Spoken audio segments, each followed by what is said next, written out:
You are now listening to Chakras and Shotguns.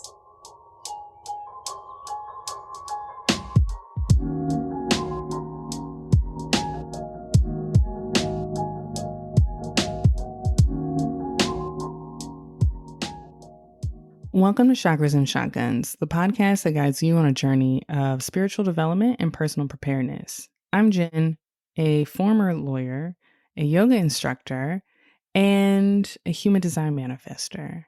And I'm Mik, a marketer, shamanic healer, and prepper.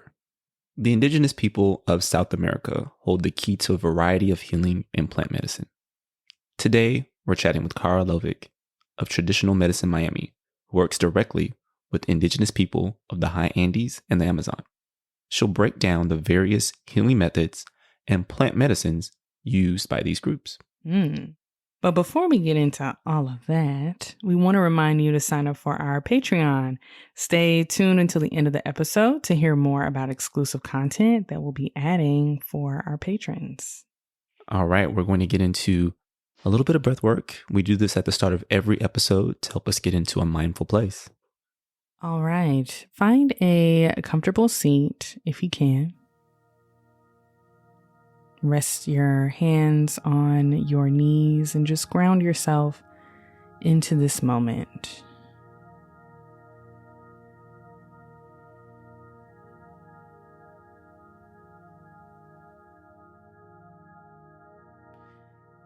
Take a deep inhale in through your nose, expanding your belly. Hold at the top. Exhale that breath out through your mouth.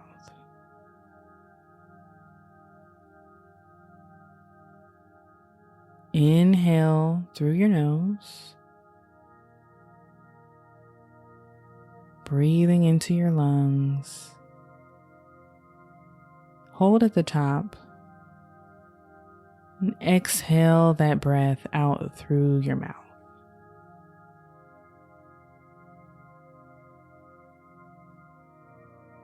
Let's do that again together. Inhale in through your nose. Hold. And this time, seal the lips. Exhale through your nose. Allow yourself to breathe normally.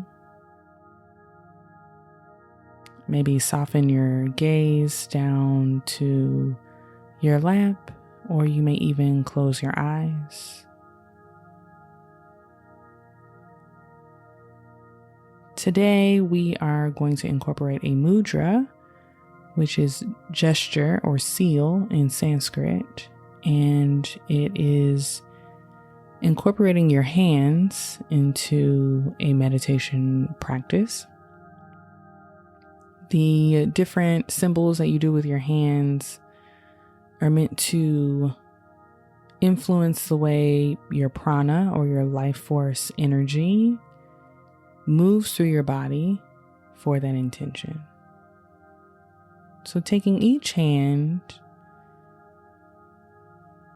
turn your palms face up and connect the tip of your thumb and your pointer finger, almost like you're making an A-OK symbol. This is Gyan Mudra. It is a mudra of knowledge, of focus, of concentration.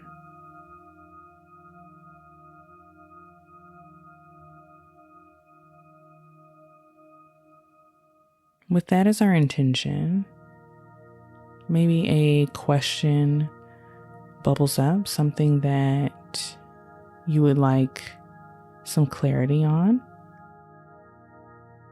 a problem you might need to solve.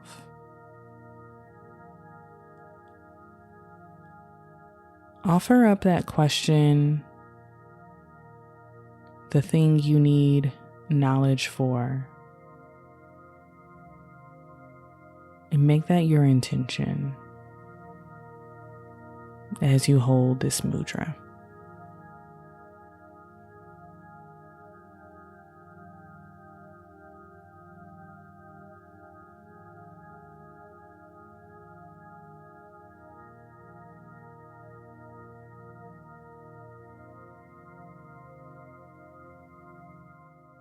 take your hands and place them in a prayer-like gesture in the middle of your heart.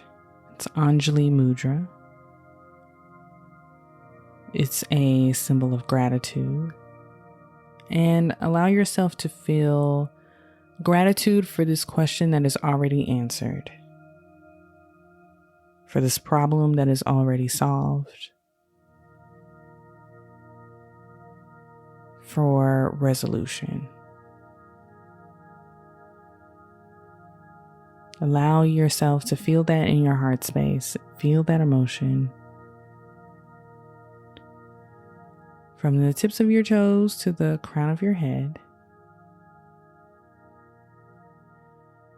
Take a deep breath in, filling yourself up with all of that gratitude. And exhale any lingering doubt or questions, feelings of questioning that you may have had.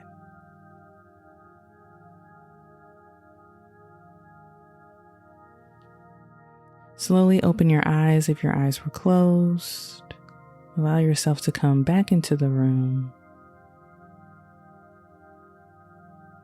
And let's get on with the show. All right. Another great breath work, Jen. Thank you. Incorporating a little bit of my yoga teacher training in there. Love it. Love it. So let's move on and introduce our guest today. We're welcoming Caara Lovick to the show. Caara serves as a healing facilitator and translator for Traditional Medicine Miami, a project with the Caara community to connect their healers with people needing healing services. Caara is also the host of the Traditional Medicine podcast, which aims to educate and help people feel closer to these healing traditions. For over 9 years, she has volunteered for various traditional indigenous healers, including Amazonian and high Andean healers of Peru. Let's welcome Caara to the show. All right, let's get into it. Thank you so much, Caara, for joining us today. We're so excited to have you. Yeah, I'm glad I'm finally on this amazing podcast because now I can actually say thanks to the people that make me meditate. I have to tune in all the time to chakras and shotguns because if not, I'll forget to meditate. So, Oh, thank you. All right, so let's just give our listeners a little bit of context about your work. I love your podcast. I told you before, I binged 10 episodes in a week when I first discovered it. But let's give some folks just a little bit of context about, what you do with the indigenous folks in Peru. And yeah, just more about what you all do at Traditional Medicine Miami. Yeah, so I have been volunteering for traditional indigenous healers for over 9 years now. And this is really just about me distilling all that experience and knowledge so people can feel a little closer to these traditions. One day I went to receive healing. This was years and years ago. And I said, how did you do this? What is going on here? And I just wanted to help them. And they just kind of had a conveyor belt of healing people like nothing, just making coffee. And I'm like, what is going on here? So I stuck around and I volunteer. And can you just tell folks a little bit about the difference between the Amazonian folks and the high Andean folks and kind of who those folks are? Good question. Yeah. So this is all South American medicine that came about around the same time. This is all pre-Columbian culture. And the commonalities is that it really originated from three things: respect of Mother Earth, respect of other people, of everyone around you. Everyone is family. And also it was brought about thanks to our inborn intuition that we have as humans, because we're biological and then we're also the spiritual energetic. So these three combinations were really flourishing at that time in pre-Columbian Americas. And that is what was able to bring about these healing modalities. And yeah, it was really cool. It was all these elements being encouraged in society that allowed for pioneers to break through. Now, the difference between the two is really location. The Amazonians have pioneered their healing tradition in the Amazon with sacred beings there. They connected to them and they built out this really complex healing discipline alongside these sacred beings. And then the high Andeans are really building with sacred mountains, is really what it is. Yeah. Got it. And I know the high Andean people are called the Kiro. Is that correct? Yeah, this is a particular tribe that Okay. is up there. They are known as the Wisdom Keepers. Before Spanish rule, they were able to escape up in the mountains because they were told that they would have to hang on to this wisdom for the next change. Because when all of these Europeans came to America, it was the end of an era, and they knew that in 500 years there would be a different one, and they would need to kind of be there to help people remember again. Yeah. Got it. Yeah, and then is there a specific tribe that's in the Amazon as well, or? There are a few of them. No, there are a few. Shipibo is well recognized, and then you have mestizo shamans, which are a little bit of each. But they both connect well with the sacred plants because it's all about, can you connect with these sacred plants and can they teach you? So I think that a lot of people have been able to make that connection, but Shipibo are certainly really, honored. Got it. So I guess let's talk a little bit about some of the different medicines that, these people have been able to bring to us and allow us to work with. Can you kind of just give a little bit of an overview of some of those medicines? Yeah, so the Amazonian tradition really kind of stemmed from ayahuasca. Ayahuasca is the main plant that you go and ask advice to. She is kind of like the center of everything. And from there, other medicines have kind of come up. You have different sacred plants, chirisanango, and it's just like everyone is there in the Amazon. It's a really magical place. And there are people who have made contact with sacred beings such as Kambo. Kambo is another sacred being there. And that is the frog secretion, the giant tree frog. And you put the secretion into your body, and that is how you commune with these plants. But all of the medicines in the Amazon is really you communing with these sacred plants. That's what people do when they drink ayahuasca.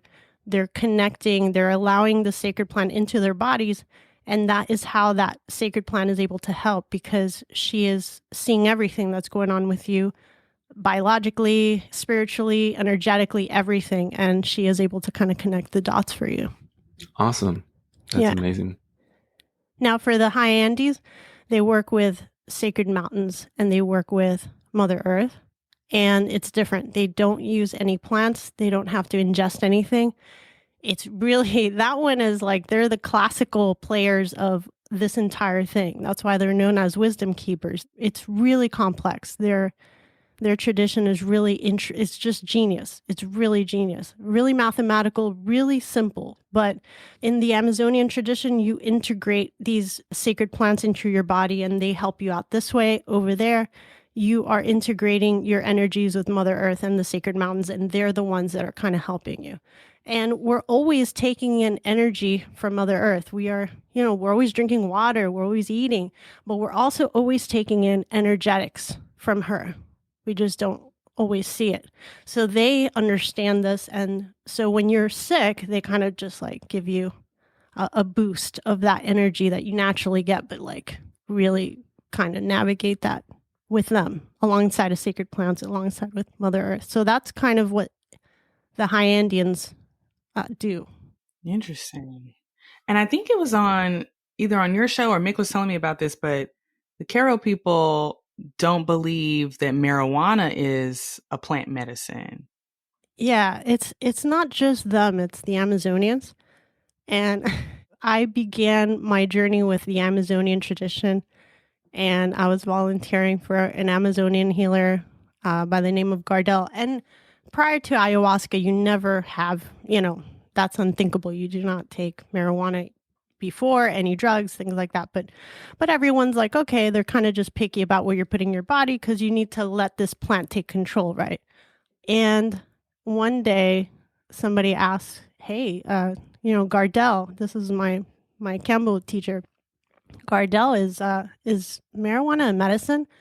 And we're all there like, yeah, hello, it helps you. What else does it have to be? And then he says, marijuana is not a medicine.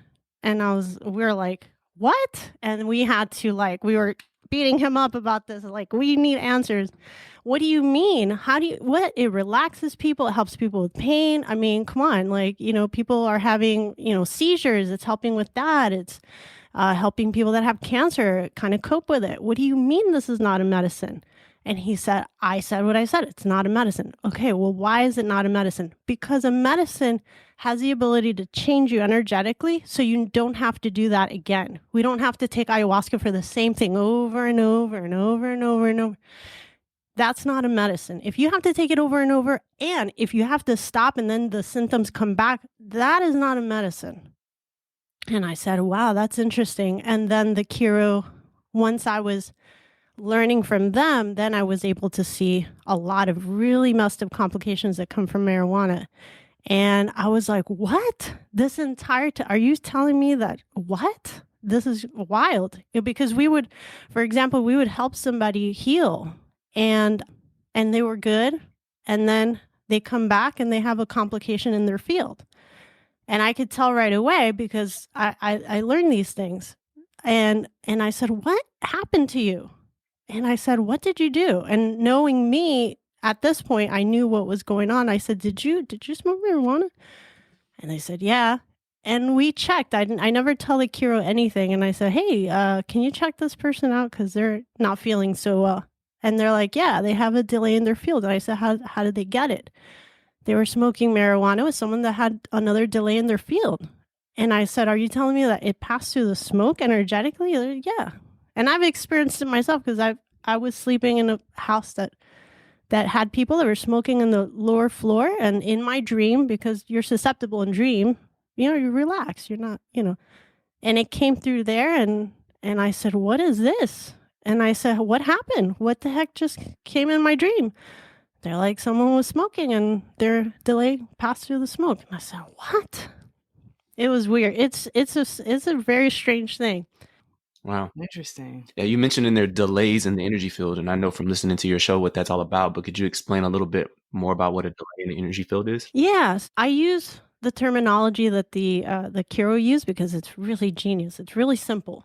And basically, you are always moving in the direction of your path. And when things are holding you back, we experience this as fatigue, anxiety, depression, all kinds of stuff, negative thing. Your life is not manifesting the way it should. These are delays, right? And they come in all kinds of forms. They come from people wishing you bad things, and maybe you're close to that person and it's just, you have this very good connection, but it's misused because it's sending you these things, all the way to witchcraft. Like really bad stuff, even generational curses. All of this falls into the umbrella of delays in the field. And it's only brought about by humans. There's no one else on this entire planet that generates anything. Like everything is perfect, but because we have abilities as creatures, we tend to we're out of balance right now. So we tend to do very strange things with the energetics on this planet. Interesting. Got it. So just to kind of bring it back a little bit to some of the traditional medicine. And there's been a lot of attention recently on ayahuasca. There was a Netflix episode of Unveil where they dove into ayahuasca.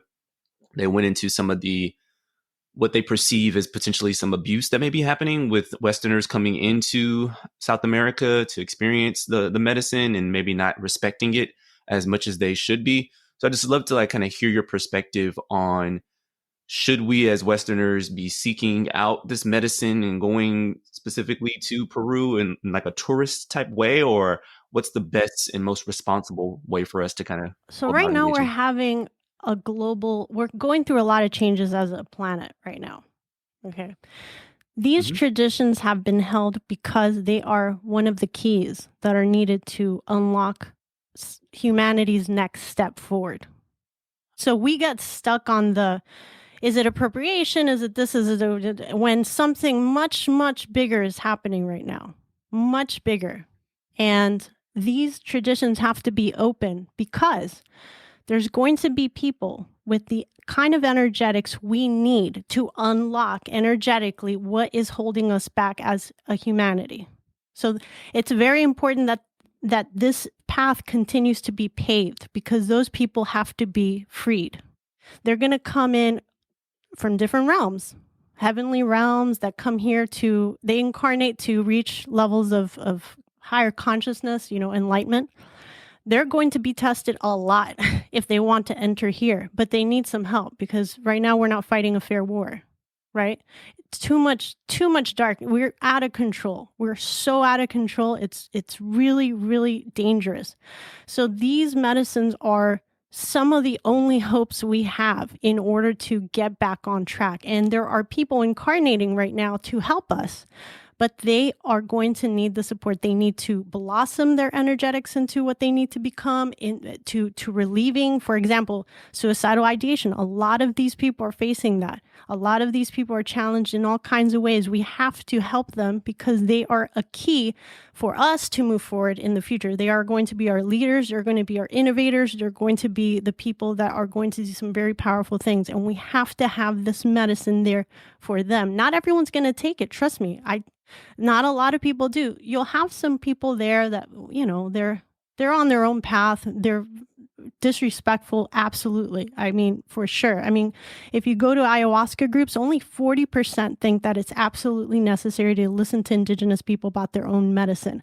I mean, that's all. But the fact that a fraction is going to go into those places and get healed and then help us move in, monumentous ways, that is reason enough to keep these things open. So I guess how should people approach finding someone who is indigenous and, what you just said about only 40% think it's right to actually go to the indigenous healers? How can we get access directly to some of those indigenous healers so that we're going about experiencing these medicines in a respectful, responsible way? Well, yeah. What you have to look for is healers that have really gone through this process, that have dieted, that have been able to establish that, right? And it's hard to tell who has established this or not, but you could see through the results because you could see what kind of tree that is when you have a lot of people that are like, hey, this works, especially with ayahuasca. Ayahuasca is the one that you're going to tell right away because it's just a session and right after you're feeling very different. With high Andean, they're very gentle medicine, very gentle, very powerful medicine. So you're not going to tell until a year and you're like, gosh, and you have to journal because you're not even going to realize what has happened. You're just like, you have to turn back and you're like, wow, the people that really notice it are people that have panic attacks because right away they're like, I don't feel that at all. And so it's very gentle medicine, the Caara. Now for the ayahuasca, yeah, it's pretty easy to tell. You just kind of go and see what people are saying. If someone's saying, hey, listen, my depression, my suicidal ideation is gone, it's been annihilated, then It is a very delicate process. Imagine being connected in such a way. It's good to find someone that you feel safe with, a center you feel safe with. I have centers I recommend. And yeah, this is a good way to go. But I do recommend that people, if they can, this is something we do with traditional medicine. If you can, go and consult with a traditional indigenous healer before you decide on what medicine or tradition to use, right? Because they're going to be able to read that path for you and see if this is going to be something agreeable to you. And that's what we do with the Caara. They're able to do all this without you having to, commit to an ayahuasca center. Certain people want to go to ayahuasca centers, for example, anxiety. That's not necessarily the best modality for that. That's, ayahuasca is not necessarily going to help you with that. So a lot of centers, sometimes they're like, oh, we'll answer all your miracles. That's not necessarily how it works either. So there's modalities and medicines that are best and really specialize in certain things. So it's good to see with a indigenous person before to see, hey, which one is going to be really what I'm looking for? What should I do first? Yeah. So someone's looking for a center or healing and they want to go the traditional and indigenous path. How do you, in your work with traditional medicine Miami, how do you connect them to the right healers and the right centers? Yeah, so I work directly with the Caara community on a very special project to connect their world-renowned healers with the people who need them. So we have that all kind of figured out for people. And I would recommend that is a good way to start because it's very gentle. It's remote work. You don't have to travel. You don't have to discontinue medication. There's a lot of benefits to doing it this way. Also, going in for ayahuasca, you really have to prepare. You want to meditate, you want to do yoga, there's certain things that are going to be better prior to doing some ayahuasca. Sometimes it's very necessary, but I would, that's why I work with the Caara, because they're able to help recommend, and also they have very powerful medicine that is remote. Now, in the event that it looks like, you really need to go and drink some ayahuasca, I have a center that I volunteered for months, and I know that medicine. So I always recommend the places that I know.